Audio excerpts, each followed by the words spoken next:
All right, let's go ahead and go over the Pathfinder tool. If it is not out in your palettes, mine is right here at the bottom right. Go to your window and make sure Pathfinder is selected. You can leave it where it's at, but for demo's sake, I'm just going to pull it out so that we can see it a little bit easier for this demo. And this is one of our shape building tools, so we can take two shapes and turn it into a more complex form, and our example is usually the web button where we have a rectilinear shape and we want it to sort of morph into a circular shape on the end. So I've made a circle and I've made a rectangle, and I'm just going to make them two different colors just so that we can see them a little bit easier. All right, that's too much of contrast. There we go. All right, I'm going to duplicate these a couple times just so that we can pop through each of them. I have both selected. Just a refresher on selections. Go ahead, you can click and drag. See that little invisible box that I have? Anything that is in that is going to be selected, or I can click and then hold down my Shift key and select both. I think that is still a little bit hard to see. There we go.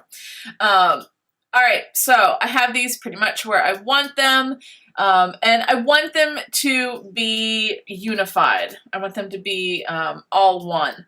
So I could just change both of these colors. All right, that's doing the job. I can select both of them, an Apple G or object group, and this is going to group them so that they move together. This is one option. It's just a little bit clunkier of a design. So it's nice to get into Pathfinder and get used to doing that. And I am going to ungroup that, so now they do move independently of each other. All right, holding down my option, let's duplicate. And I'm just going to make a couple copies, 2, 3, 4, and sliding this slightly out of the way, let's make a couple more for the second set.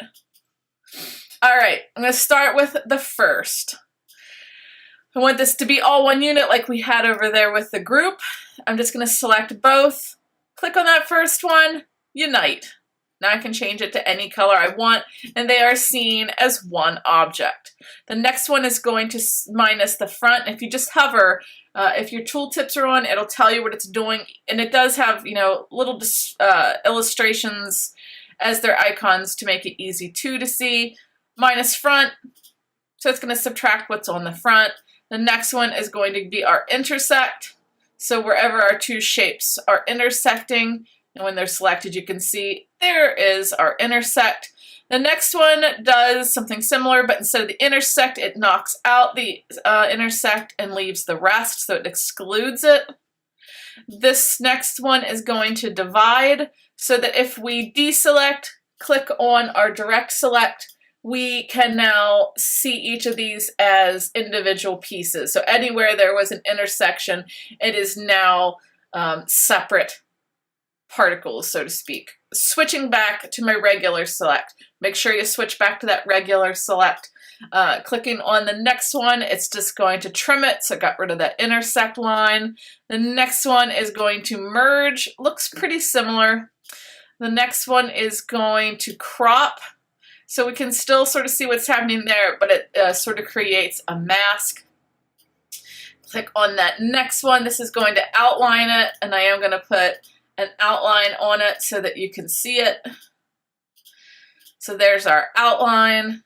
And the last one is the opposite of this one. That one we minus the front. This one's going to minus the back.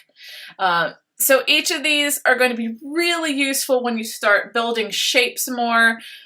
Whether it be for icons or logos or something in your illustrations. As long as you can deconstruct it to the basic shapes, you can build anything.